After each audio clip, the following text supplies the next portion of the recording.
అందరికీ నమస్కారం. ఖమ్మం జిల్లా వెలుగుమట్ట ఇష్యూ మీ అందరికీ ఐడియా ఉంది కదా.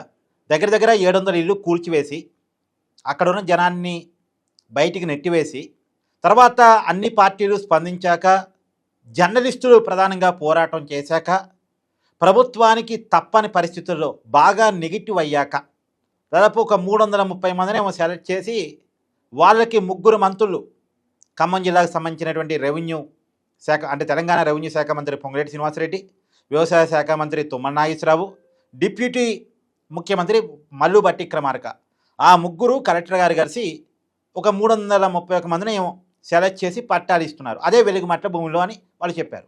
కానీ నిజానికి చెక్ చేస్తే ఆ వెలుగుమట్ల భూమికి అంటే ఈ భూదాని భూమి ఏదైతే ఉందో ఆ భూమిలో కాదు, వెలుగుమట్ట దగ్గరే ఆ భూమికి ఆనుకున్న ఇంకొక భూమిలో ఇస్తున్నారు అనేది తెలుస్తుంది. ఇప్పుడు వాళ్ళందరికీ ఇళ్ల పట్టాలు ఇస్తున్నారు కాబట్టి దగ్గర దగ్గర ఒక్కొక్కరికి 75 గజాలు ఇస్తున్నారట. ఇప్పుడు ఆ 3 మంత్రులకి సన్మానాలు చేసి సత్కారాలు చేయాలి అన్నట్టుగా కాంగ్రెస్ నాయకులు మాట్లాడుతున్నారు. ఉన్న ఇల్లు కూల్చేశారు, 700 కుటుంబాన్ని రోడ్డు మీద నెట్టేశారు. దాంట్లో ఒక 300 కుటుంబాన్ని ఎత్తికి ఆ భూమిలో కాకుండా పక్క భూమిలో పట్టాలు ఇస్తున్నారు, అది కూడా 75 గజాలు. ఏంటిది? ఇప్పుడు ఇది గొప్ప? ఇది గొప్పనా? నేను గొప్పతనం అనాలా? అసలు వీళ్ళెవరండి కూల్చేయడానికి? అది వీళ్ళ భూమా, వీళ్ళ సొత్తా? అది భూదాన్ భూమి. 1954 కాస్రాపు రహానీ ప్రకారం భూ రికార్డుల ప్రకారం అక్కడ 62 ఎకరాల భూదాన్ భూమి ఉందని చూపిస్తుంటే ఆ భూదాన్ భూమిని 30 ఎకరాలకు తగ్గించారు. ఇప్పుడు ప్రభుత్వం ఒప్పుకుంటుంది అక్కడ 31 ఎకరాల భూదాన్ భూమి ఉందని. కానీ నిజానికి అక్కడ మొత్తం భూదాన్ భూమి 62 ఎకరాలని పాత రికార్డు చెప్తున్నాయి. భూదాన్ భూమి ఆక్యుపై అయింది, సరే ఆక్యుపై అయింది, మిగతా 31 ఎకరాల్లో పేదోళ్ళు ఉంటున్నారు. భూదాన్ భూమి అనేటువంటిది ప్రైవేట్ భూమి. అంటే ఆ రోజుల్లో వినోబా భావే గారు గాంధీ గారి సిద్ధాంతంలో అప్పటికి కమ్యూనిస్టులు భూ పోరాటాలు చేస్తుంటే భూస్వాముల బూర్జువాల భూముల పేరుతో వాటిని ఆక్యుపై చేసి పేదలకు పంచుతున్నారు కమ్యూనిస్టులు ఎర్రజెండాలు పట్టుకొని. దానివల్ల గొడవలు జరుగుతున్నాయి. అసలు భూస్వాముల నుంచి నేనే భూములు అడుక్కొస్తాను, పేదలకు పంచుతానని వినోబా భావే గారు గాంధీ గారి సిద్ధాంతం ప్రకారం రక్తం చెందకుండా భూస్వాములారా మీరు ఎంతో కొంత భూమిని దానం చేయండి, పేదోళ్ళకి పంచుదాం, సమాజంలో అసమానతలు తగ్గాలి, భూమి అందరి చేతుల్లోకి వెళితే అందరూ ఏదో ఒక పని చేసుకొని బతుకుతారు కదా అని చెప్పేసి ఆ రోజుల్లో ఆయన పాదయాత్రగా వెళ్ళి భూస్వాములని అందరినీ అడిగి భూమిని సేకరించి మొత్తం దేశవ్యాప్తంగా కోట్లాది ఎకరాలు, తెలంగాణలో అయితే దగ్గర దగ్గరగా 2 లక్షల ఎకరాలకి పైగా భూమిని సేకరించి పేదలకు పంచారు. ఆ భూమిలోదే ఈ భూమి అంటే వినోబా భావే గారు సేకరించిన లక్షలాది ఎకరాల్లో ఈ 62 ఎకరాలు అనేది ఒక భాగం. ఈ 62 ఎకరాలు భాగం అని పాత భూ రికార్డు చెప్తా ఉన్నాయి. అదే ఇది పూర్తిగా ప్రైవేట్ భూమి. వినోబా భావే గారు ఒక ట్రస్ట్ ఏర్పాటు చేసి పేదలకు పంచిన భూమి. అయితే ఈ పేదలకు పంచిన భూమిలో కూడా ఇప్పుడు ప్రభుత్వం చెప్తున్న వాదన ఏంటి అంటే ఒక 30 ఎకరాలేమో భూదాన్ ట్రస్ట్ బోర్డు కింద పెట్టారు, మిగతా 31 ఎకరాలనేమో ఆయన డైరెక్ట్గా పంచేశారు, పేదలకి రైతులకు పంచేశారు. అది భూదాన్ ట్రస్ట్ కింద లేదు. అప్పుడు రైతులకు ఇస్తే రైతుల తర్వాత వేరే వాళ్ళకి అమ్ముకుని అంటే చేతులు మారింది. ఇప్పుడు భూదాని కింద 31 ఎకరాలే ఉందని చెప్తారు.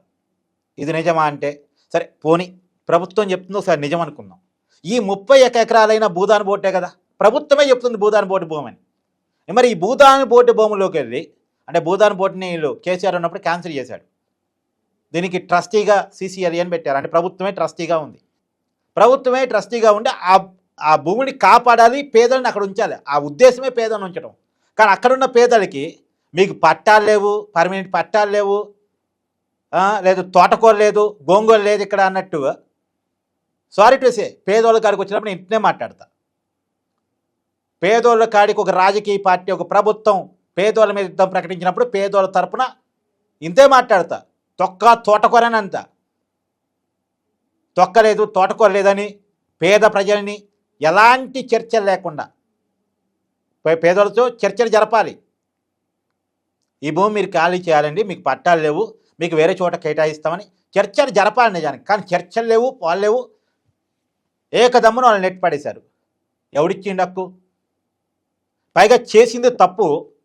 ఎలా ఉన్నాయో అలా ఏ ప్లేస్లో ఉన్నాయో ఆ ప్లేసులో ఎంతమందికో అంతమందికి అంటే 700 మందికి ఎలా ఇల్లు ఉన్నాయో అలా ఇల్లు కట్టించాలని బాధ్యత ఖమ్మం జిల్లాలో ఉన్నటువంటి 3 మంత్రుల మీద ఉంది.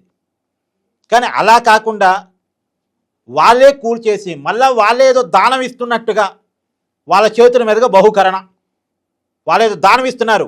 మల్లుబట్టి క్రమార్క గారి ఇంట్లో సొమ్మిస్తున్నాడు, లేదా తుమ్మల నాగేశ్వరరావు గారి ఇంట్లో సొమ్మిస్తున్నాడు, పొంగిరెడ్డి గారి సొంత భూమియో ఒక ప్యాలెసో ఇస్తున్నాడు అన్నట్టుగా వాళ్ళేదో ఇవ్వటం, అది గొప్పగా వాళ్ళు చెప్పుకోవటం.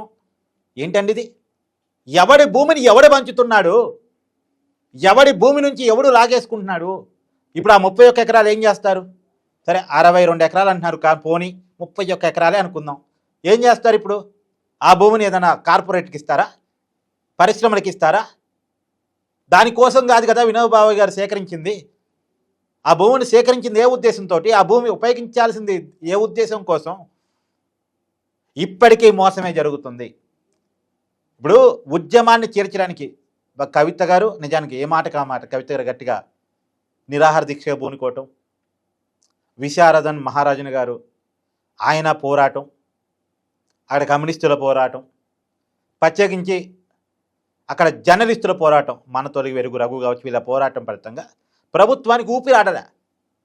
ఖమ్మం ఇష్యూ చాలా పెద్దగా బూమరంగా అయ్యేటట్టు ఉంది అనే విషయం అర్థమైన తర్వాత తప్పక ఏదో ప్రజల్ని చేర్చాలి, ఉద్యమాన్ని చేర్చాలని ఈ 700 మందిలో సగం మందిని ఏదో జొజ్జర కొడితే ఉద్యమం చీలిపోయింది. ఉద్యమం రెండు ముక్కలైపోయింది. ఇక ఈ 300 మంది మాట్లాడరుగా, ఏదో కాళ్ళే మాకు కనీసం ఈ భూమాన్ని ఇస్తుందిగా ప్రభుత్వం అని ప్రజలకి పోరాడే శక్తి ఉండదండి. ఎక్కువ కాలం వాళ్ళు పని మానుకొనే పోరాడే పనులు ఉండలేరు పాపం. వాళ్ళకి రాజకీయ పార్టీలు భూ పెడుతుంటే తింటున్నారు పాపం. ఏదో రాజకీయ పార్టీ నాయకులు వచ్చి వాళ్ళని పరామర్శిస్తున్నారు, భూమి కోసం వాళ్ళు ఏదో నిలబడి ఉన్నారు. కానీ ప్రభుత్వంతో ఏదో ఒక్కడ రాజీ పడిపోతారు. వాళ్ళు ఎక్కువ కాలం నిలబడలేరు. పేదోడు ఎక్కువ కాలం ఓపికగా సహనంగా పోరాటం చేయలేడు. ఎందుకంటే వాడు రోజువారీ జీవితం గడవదు ఈ పోరాటం పడిపోతే. వాడికి ఒక కుటుంబం ఉంటుంది. ఏదో ఒక్కడి ప్రభుత్వంతో రాజీ పడి ఇచ్చేది ఎక్కడో ఈ పోరాటం ఎప్పటికి కావాలి అని చెప్పేసి అనుకుని ఆగిపోతూ ఉంటాడు. ఆ పేదవాడిని వీళ్ళు అంటే వాడు ఎక్కువ కాలం పోరాడలేదు కాబట్టి వీళ్ళలో చీలిక తీసుకురావాలి అని ఒక 300 మందిని ఏమో సెలెక్ట్ చేసి ఒక చోట ల్యాండ్ ఇస్తున్నారు. ఏంటండి ఇది? ఏంటిది? నేను అంటాను, భూమి కోల్పోయినటువంటి మిగతా 400 కుటుంబాలు ఏవైతే ఉన్నాయో వాళ్ళంతా వెళ్ళి తుమ్మల నాగేశ్వరరావు గారి ఇంట్లోకో లేదా పొంగిరెడ్డి శ్రీనివాసరెడ్డి గారి ఇంట్లోకో వెళ్ళి, ఎందుకంటే అది ఎమ్మెల్యేనేమో తుమ్మల నాగేశ్వరరావు గారి పరిధి, మంత్రిగా రెవెన్యూ శాఖ మంత్రి పొంగిరెడ్డి శ్రీనివాసరెడ్డి గారు ఆయన పరిధి భూమి.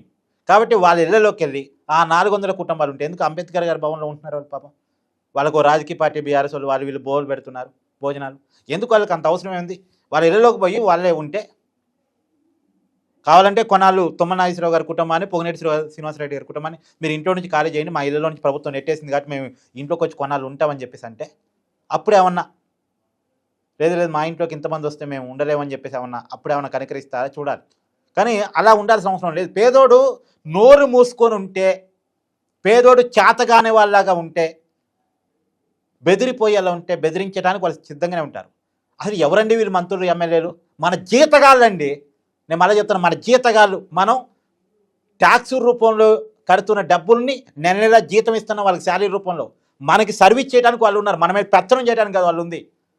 మనం ఓటేసి వాళ్ళని గెలిపిస్తుంది ఎందుకు? మాకు సర్వీస్ చేయి స్వామి అని ఎన్నికల ముందు చెప్తారుగా, నేనైతే ఇంత సర్వీస్ చేస్తాను, నేనైతే ఇంత సర్వీస్ చేస్తాను, ఆ పార్టీ వాడు ఈ పార్టీ వాడు చెప్తాడు కదా. నువ్వు సర్వీస్ చేస్తానంటే మీకు నిన్ను ఎమ్మెల్యే గెలిపించావు, మంత్రిగా పెట్టావు, నువ్వు చేయాల్సింది జీతం చేయరా స్వామి అంటే పెత్తనం చేస్తావేంది నువ్వు?